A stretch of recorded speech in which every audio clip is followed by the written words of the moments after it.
Hi, I'm Dr. Ben Cavosso, Mornington Peninsula Chiropractic Centre. In today's self-care video, we're going to talk to you about using the Cervical Traction Device.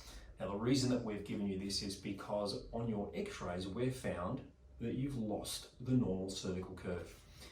In an illustration somewhere here, I'm going to put a picture of what a normal neck x-ray would look like and possibly another picture of what your neck might look like. And you can see the difference is one of the necks looks really, really straight.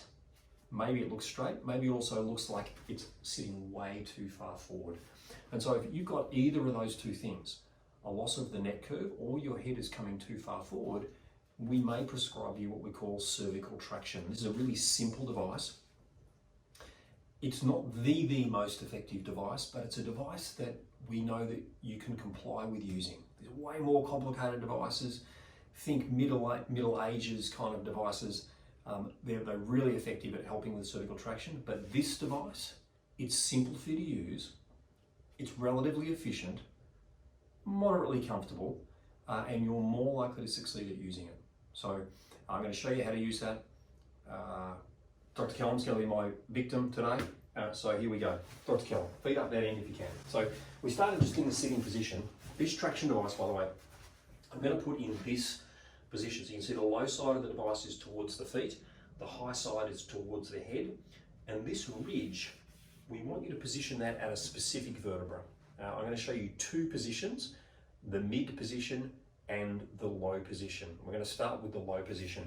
Now the low position, if I get Dr. Kellum to put his neck forward and I run my finger down his neck, I'll get to a point where I feel a lump.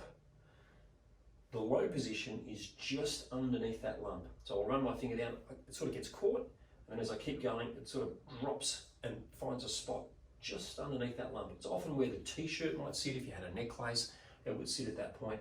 And so we want to position this point right on that groove underneath the lump at the bottom of his neck. And you can see that position is sort of, it's not the neck and it's not the upper back, it's right at the junction between the two. In fact, it's just under the C7 vertebra.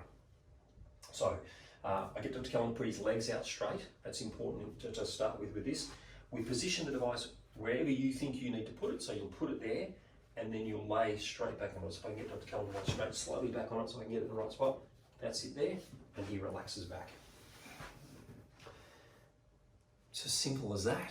It looks easy, doesn't it? Dr. Kellum makes it look easy because he's got a very healthy, moving neck. It's got a beautiful curve to it, so it's very easy for him. For you, it might be a little bit uncomfortable. You might find that you're a bit stiff. You might find that your head doesn't touch the ground like Dr. Kellum's does, that it sits suspended because the neck joints are so stiff and that you've lost so much of your neck curve. But that's okay. I'm going to give Dr. Kellum 2 minutes sitting there, laying there now, as I go through and explain what else to do. Do nothing else.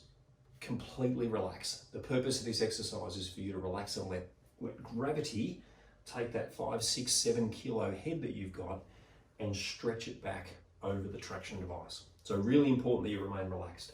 Legs are straight, we don't want your legs bent, that you're on a firm surface, piece of carpet is fine, and that you are relaxed. Normally, we would get you to do 2 minutes in the office and we'd try. Then when we get you to get home, as soon as you've been given the device, and try it again and do 3 minutes. That night, you then do 4 minutes. Next morning do 5, next night do 6, adding a minute each time until eventually you get to 15 up to 20 minutes. If you want to be an advanced student, do 20 minutes. If you want to just be a good student, that's fine, do 15 minutes. So you'll end up doing 15 to 20 minutes twice per day, once in the morning and once at night. If at any time you're doing the traction, I can't put this any other way, but if you're doing the traction and you start to cry, stop doing it. But if it's uncomfortable, keep doing it. What am I saying? If it's uncomfortable, do it. If it gets painful though, and you feel like, it's really upsetting you, stop doing the traction. Let's say that happened at the 7 minute mark. Maybe stay at 7 minutes for a few days until you feel comfortable enough to then extend and go to 8 minutes and 9 minutes and beyond. Apart from a little discomfort, the traction should feel reasonably comfortable. There could be some days if you're a bit dehydrated, maybe a bit stressed, you've had a big day sitting at the desk, it may be a little more uncomfortable to do, but otherwise, it should be reasonably comfortable. What else can I tell you? Find something else to do while you're doing the traction device. Didn't I just say do nothing? Yes, do nothing, but find something else to do. What do I mean by that? Do a meditation, listen to a podcast, maybe get an audio book that you like, watch television upside down, or just lay there and have a bit of peace and quiet and time to yourself. Use this time to do something else that you find enjoyable. Like I said, a podcast, an audio book, so that you're just not laying there constantly watching your clock to go, oh, I've got this, another 5 minutes of this. And you start getting annoyed with doing the traction, and then eventually you stop doing it. Everyone's great at starting this, but the ones that really succeed at changing their neck are the ones that keep doing it. So find something else to do that you enjoy so that you look forward to laying down for 15 to 20 minutes because you're on to the next chapter of the audio book or on to the next podcast. I think that's about it. I'm going to get Dr. Kellum up. I'm going to show him how to get up, and this is the way I want you to get up. Now, again, after 2 or 3 minutes, it's not a big deal. Once you've been laying there for 15 minutes, you definitely want to use this method to get up. So I'm going to get Dr. Kellum to bend his left leg and then roll all the way over into the coma position, and then keep going all the way over onto his stomach, and then push himself up, get his wits about himself before he finally stands up, get his balance. That's about it. The Denneroll cervical traction device, amazingly effective if you use it. Good luck. Of course, if you've got any questions or queries, speak to Dr. Kellum or myself, and we're happy to answer them.